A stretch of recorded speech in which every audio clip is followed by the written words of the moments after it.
தமிழகத்தில் மே 1 முதல் அமலுக்கு வரப்போகின்ற மிக முக்கியமான 10க்கும் மேற்பட்ட அதிரடியான அசத்தலான அறிவிப்புகளை இந்த வீடியோவில் நம்ம பார்க்க போகிறோம். வீடியோவை முழுமைக்குமே பார்த்தீங்கன்னா ஸ்கிப் பண்ணாம பாருங்க. வாங்க இப்ப வீடியோக்குள்ள போகலாம். என்ன தகவல் வெளியாகி இருக்கிறது அப்படின்னு பார்த்தீங்கன்னா, முதல் மிக முக்கியமான ஒரு தகவல் என்ன அப்படின்னா, தேர்தல் தமிழகத்தில், அதற்கு பிறகு ஆந்திர பிரதேசம், கேரளா, கர்நாடகாவிலெல்லாம் தேர்தல் ஓரளவு முடிந்து விட்டது. ஓகேங்களா? இந்த ஒரு சூழ்நிலையிலே மே 1 முதல் இந்த மாநிலங்கள் எல்லாம் எங்கெங்கெல்லாம் தேர்தல் முடிந்ததோ அங்கங்கெல்லாம் பாத்தீங்கன்னா கேஸ் சிலிண்டருடைய விலை என்பது உயர்வதற்கு வாய்ப்பு இருக்கு அப்படின்னு சொல்லப்பட்டிருக்கிறது. அடுத்த மிக முக்கியமான ஒரு அறிவிப்பு என்ன அப்படின்னு பாத்தீங்கன்னா, ரொம்ப ரொம்ப ஒரு இம்பார்ட்டன்டான ஒரு நியூஸ் அப்படின்னு சொல்லலாம் நண்பர்களே.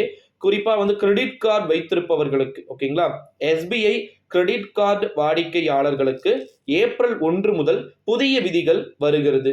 குறிப்பா பாத்தீங்கன்னா ஏப்ரல் மாசத்துல மட்டும் இல்லாம இப்ப மே 1ஆம் தேதி முதல் 1ஆம் தேதிக்கு பிறகு வாடகையை செலுத்தினால் அவர்களுக்கு ரிவார்டு பாயிண்ட்டுகள் கிடையாது அப்படின்னும், கிட்டத்தட்ட சில கிரெடிட் கார்டுகளுக்கு மே 15 முதல் பாத்தீங்கன்னா பொருந்துவதற்கான வாய்ப்புகள் மற்றும் சாத்தியக்கூறுகளும் இருக்கிறது அப்படின்னு சொல்லிட்டு தகவல்கள் என்பது வெளியாகி இருக்கிறது.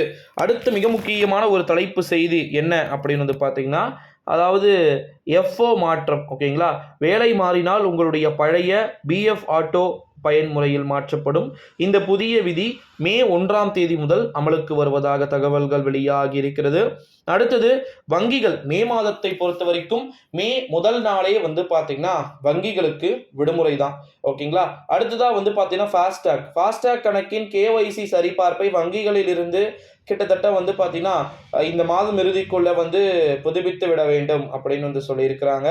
இல்லைனா வங்கி கணக்குகள் முடக்கப்படலாம் அப்படின்னு சொல்லப்பட்டிருக்கிறது. அடுத்த ஒரு மிக முக்கியமான ஒரு அறிவிப்பும் தகவலும் என்ன அப்படின்னு பாத்தீங்கன்னா, சுங்கச்சாவடிகள்ல, ஓகேங்களா, டோல்கேட் அப்படின்னு அழைக்கப்பெறக்கூடிய சுங்கச்சாவடிகள்ல பல்வேறு விதமான மாற்று அறிவிப்புகளும் வருவதற்கு வாய்ப்புகள் இருக்கு அப்படின்னு சொல்லிட்டு சொல்லப்பட்டிருக்கிறது. ஸோ அடுத்த மிக முக்கியமான அறிவிப்பு என்ன அப்படின்னு பார்த்தீங்கன்னா, டிராஃபிக் போலீஸ், ஓகேங்களா, அதாவது போக்குவரத்து காவலர்கள் இருப்பார்கள்.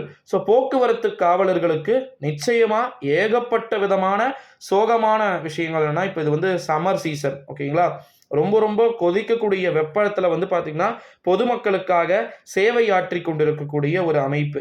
இந்த ஒரு சூழ்நிலையில தான் அவர்களுக்கு மே 1ஆம் தேதி முதல் அக்னி வெயில் என்று சொல்லக்கூடிய கத்தரி வெயில் தொடங்க பெறப்போகிறது. இந்த ஒரு சூழ்நிலையிலே அவர்களுக்கு தேவையான முன்னெச்சரிக்கைகளை பண்ணுமாறும் பொதுமக்கள் ஒத்துழைக்குமாறு கேட்டுக்கொள்ளப்படுகிறது.